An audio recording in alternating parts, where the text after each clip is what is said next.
कल लोकसभा के चुनाव संपन्न हुए हैं और लोकसभा के चुनाव में तीसरी बार भारतीय जनता पार्टी के नेतृत्व में एनडीए की सरकार को और मोदी जी को भारत की जनता ने आशीर्वाद दिए।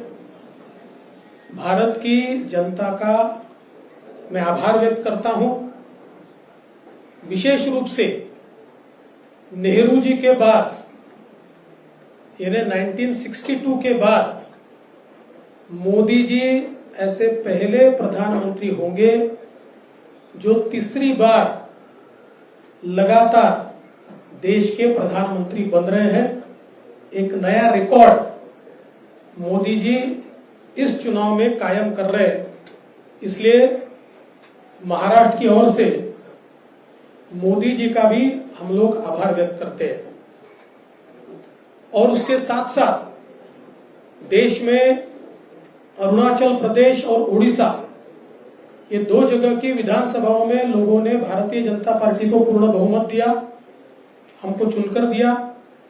और आंध्र प्रदेश में चंद्रबाबू नायडू के नेतृत्व में एनडीए को पूर्ण बहुमत दिया।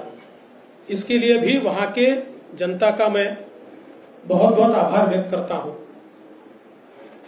मैं ऐसा मानता हूं कि देश में अच्छे रिजल्ट यहां पर आए, लेकिन महाराष्ट्र में निश्चित रूप से कुछ कमी रही है। जिस प्रकार से 2014 में और 2019 में हम महाराष्ट्र को मोदी जी के पीछे खड़ा कर पाए, उसमें एक बड़ी कमी इस चुनाव में आई है। और भारतीय जनता पार्टी को जिस प्रकार की अपेक्षा थी उस प्रकार की सीटें इस चुनाव में नहीं मिल पाई। हम लोगों का मानना ऐसा है कि इसके कई कारण हैं, लेकिन उन कारणों की ओर जाने से पहले मैं ये स्पष्ट कर देना चाहता हूं कि ये नैरेटिव बिल्कुल गलत है कि महाराष्ट्र में लोगों ने महाविकास आघाड़ी को चुना है और भारतीय जनता पार्टी और महायुति को रिजेक्ट किया है। अगर हम आंकड़े देखें तो हमारे ध्यान में आएगा कि कुल मिलाकर महाराष्ट्र में जो महाविकास आघाड़ी थी उनको 43.91 वोट मिले हैं और एनडीए को 43.60% 43.60%, यानी आधे प्रतिशत से भी हम पीछे, कम वोटों से हम लोग पीछे हैं।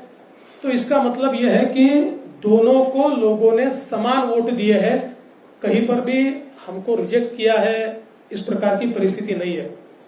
अगर हम इसको वोटों में तब्दील करें तो महाविकास आघाड़ी को 2,50,00,000 वोट मिले हैं और हमें 2,48,00,000 वोट मिले हैं, यानी मात्र 2 लाख वोट हमको कम मिले हैं।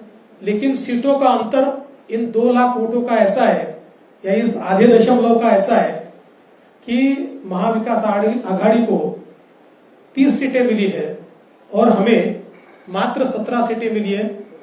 अगर हम मुंबई का विचार करें तो मुंबई में महाविकास आघाड़ी को 4 सीटें मिली और हमें 2 सीटें मिली, लेकिन मुंबई में महाविकास आघाड़ी को 24 लाख वोट है और हमको 26 लाख वोट है।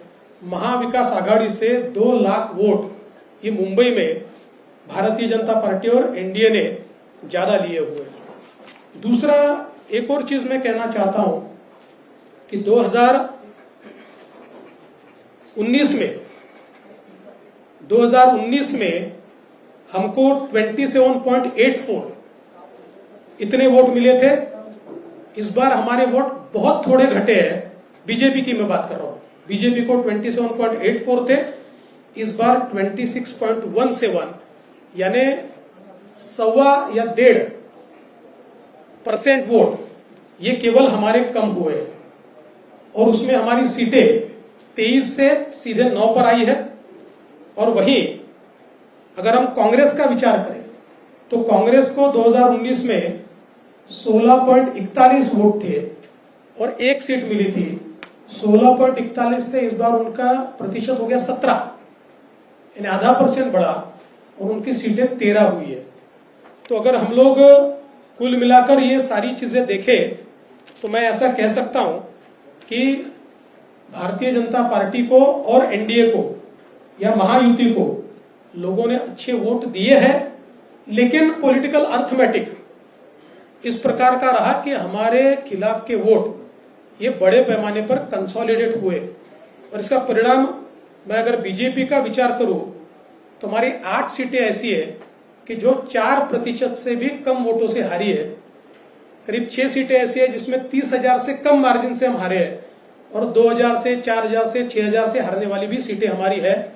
तो मुझे ऐसा लगता है कि ये जो कंसोलिडेशन है इसको हम रोक नहीं पाए। कुल मिलाकर अगर हम इसका थोड़ा एनालिसिस भी करें तो महाराष्ट्र में महाविकास आघाड़ी की 3 पार्टियों के साथ साथ हमको एक नरेटिव के साथ भी लड़ना पड़ा और वो नरेटिव संविधान बदलने वाला नरेटिव था कि जिसने एक डैमेज हमको निश्चित रूप से किया है। इसको इफेक्टिव काउंटर हम कर रहे थे और हमको ऐसा लग रहा था कि हम इफेक्टिवली काउंटर कर रहे हैं, पर मुझे ऐसा लगता है कि हम इफेक्टिवली इसको काउंटर नहीं कर पाए, ये बात भी निश्चित है।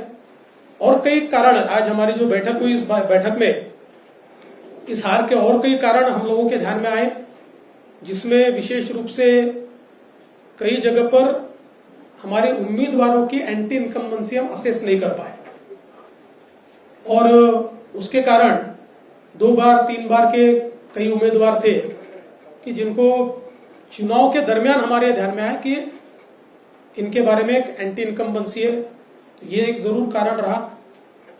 हमारा जो पैच का पट्टा है उसमें जो पैच के एक्सपोर्ट के बारे में डिसीजन थोड़ा लेट हुआ, डिसीजन तो हुआ लेकिन उससे पहले सरकार पैच खरीद रही थी, लेकिन नरेटिव